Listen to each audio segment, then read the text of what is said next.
as you all know, this sort of funny thing happens when you put products, apps, books, designs, whatever out there. This funny thing happens in that people actually start using them.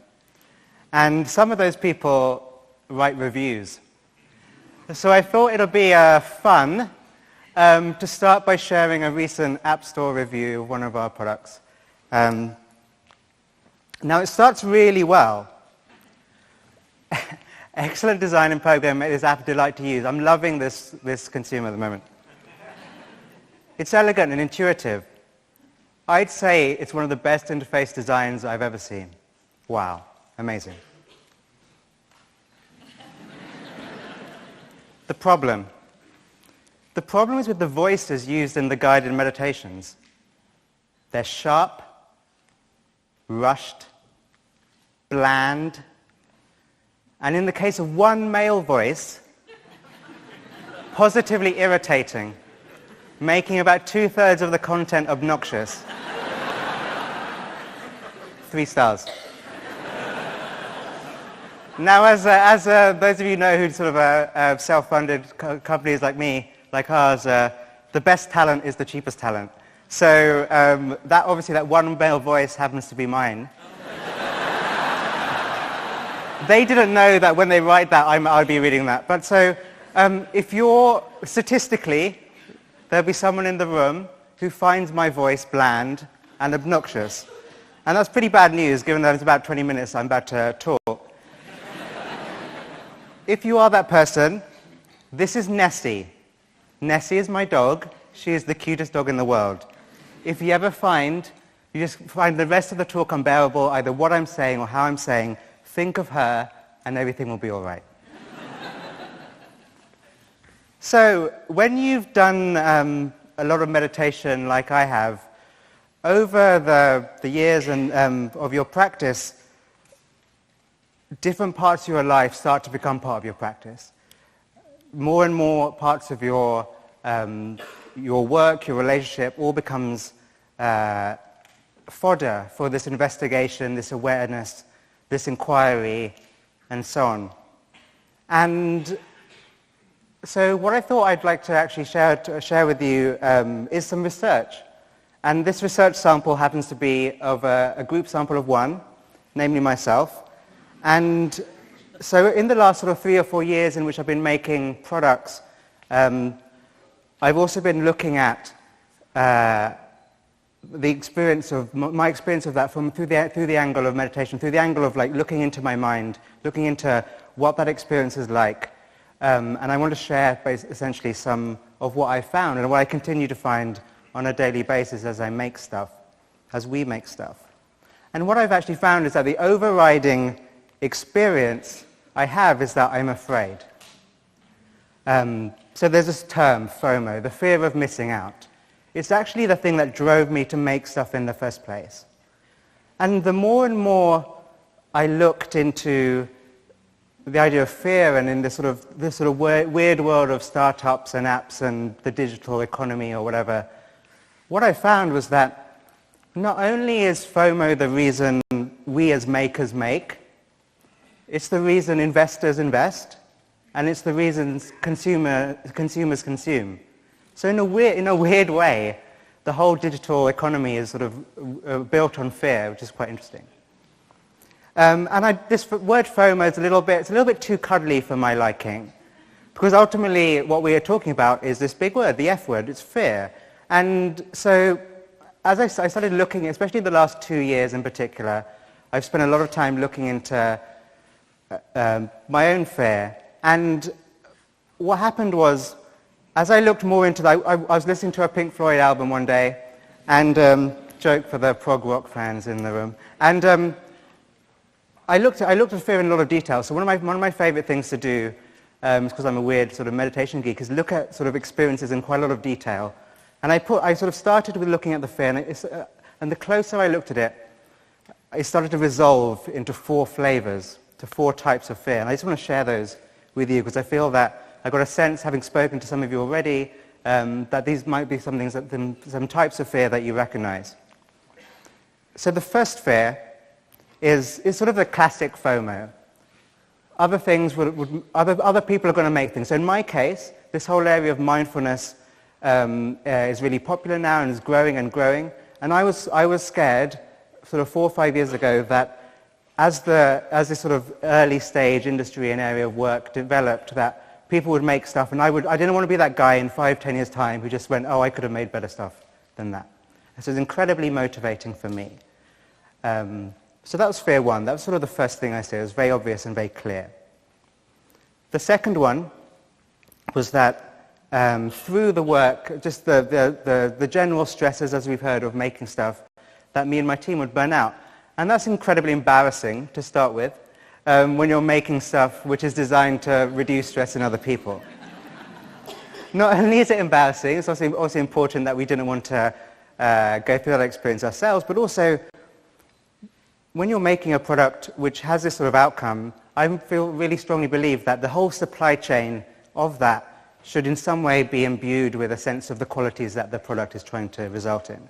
So whether it's the audio engineer, the UX designer, the meditation teacher, the PR specialist, actually making sure that how do we ensure that we don't sort of burn out in the process of making these products and lose a bit of authenticity in the journey of that. The third fear is another classic one, is that my company is just not going to be big enough. It's the fear of scale, it's the fear of not enough impact. And the fourth fear is that my company will fail. So there's a lot of talk about failure in sort of startup world. But when I looked a little bit more closely, this wasn't the fear I was actually feeling at all. It wasn't that my company would fail. My fear was that I would be a failure, which is actually very, very different. And we'll talk a bit more about that in a bit. So if that was, if that was the end of my talk, then a bit of a downer, right? So, so what we do as a company and as a studio is that we effectively, sort of to summarize it really sort of simply, is that we design mindfulness practices and we turn them into products. And so given that this is sort of what we do, and I saw that these are fears that I feel effectively on a daily, weekly basis, if not a daily basis, what I wanted to do is actually share what I do personally as a small business owner, as a maker, as an entrepreneur, as a sort of a leader of a team. What do I do to deal with that and to roll with those fears? Because these fears are just incredibly natural and they're an important part of the entrepreneurial journey, I'd say. So this first fear, the fear of other people making things. Now, like I said, this FOMO of other companies and makers and designers and creatives getting stuff in the market ahead of you is very motivational. But if that is the primary thing which is motivating, then that is incredibly tiring and incredibly corrosive to yourself. And so for us, and it'll be different for each of you, but getting in touch with the bigger sense of what we're doing and being aware that what we're making is in fact for other people to experience, and really connecting with that sense of generosity, because not only is there generosity available to your clients and your users and your consumers and the people who use your product, but it's also incredibly generous to yourself. To recognize that, not to let the fear totally be in the driving seat, but to let it be in the passenger seat. It's a lot safer there. The second one is a really important one, especially in the way that we've been designing, I guess, doing the business design of how we run as an organization. So the fear of burnout. There's a lot of talk in startup world, and I'm sure we'll talk about it tomorrow, around growth hacking as a company grows. Now, very rarely do I hear in those conversations any talk of personal growth and personal development. And so what we do, and what I think is really important, was a real invitation, I hope, to you guys, is to, if you're a sort of company that has a whiteboard or a blackboard in which you put your sales figures, which are very visible, what would it be like to put human metrics on that board with the same level of importance? What would it be like to name the well-being and the development goals of your team members, if you're a leader of a company or heading up a studio or so on? What would it be like to do that and to work out what those metrics would be, which is a fascinating exercise, and B, to actually measure them and to give them a priority, give them a seat at the top table.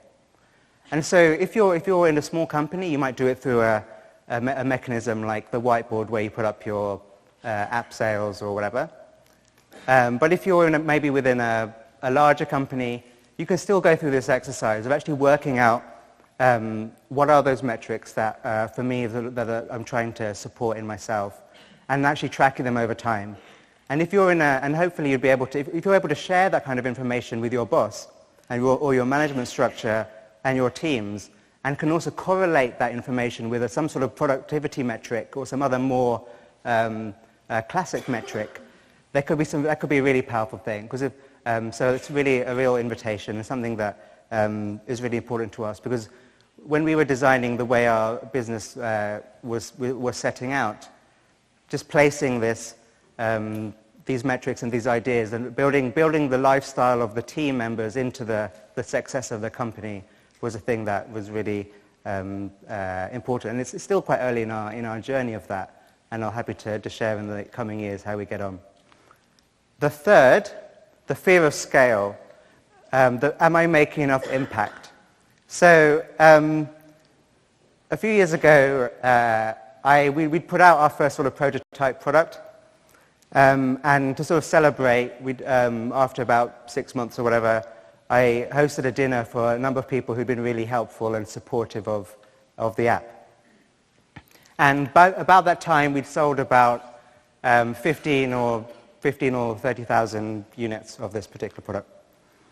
And at this dinner, I remember this it's a really striking memory of mine, is that one of the guests, who's more of a classic investor, I guess, when I sort of shared how we were doing, he said, "Oh, that's not very much. Like 30,000 units. That's not a lot of sales." And then a mentor of mine who was also there interrupted this other guy and said, "No, hang on. Imagine all those people outside your house." And that idea has stuck with me, like, to this day. This idea of recognizing that these are human beings who are experiencing your products and connecting with that. And so that idea has turned into a practice I call full frontal feedback. And a lot of you will have emails or messages or cards or whatever, testimonials from whether it's customers or clients or colleagues even. And the classic thing to do is actually to stick them on your wall so you sort of see them all the time. I actually recommend not to do that. My recommendation is to find the sort of 3 or 4 messages that really, really connect with you, that really have a lot of meaning. Put them somewhere nearby in an email folder or whatever, or physically, so you can access them when you need to. So they retain their power. They don't become normalized through being just part of the furniture. And then do a bit of full frontal feedback. And I'm going to demonstrate a bit of full frontal feedback for you now. So about a year ago, I got an email from a lady in New York. She's called Rachel. She's a corporate lawyer. And she sent us an email. And she's one of my go-to 3 emails that I do this with. And what I do is that I get myself into a sort of a posture which is incredibly open and listening, and then I just read her email.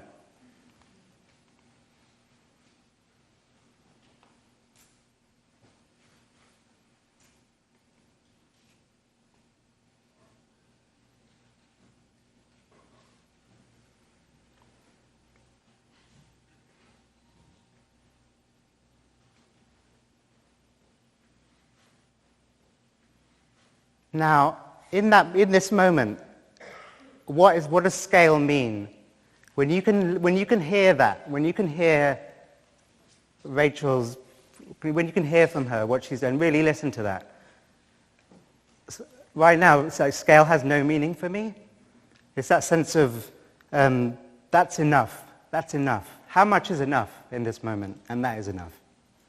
And we're an ambitious company. We have a big number on the wall that we want to achieve, and we have we're excited for what we're going to do, but it's important to have those ambitions and those goals, but this practice of full frontal feedback really helps me connect into what we're actually doing and helps diffuse that fear of scale.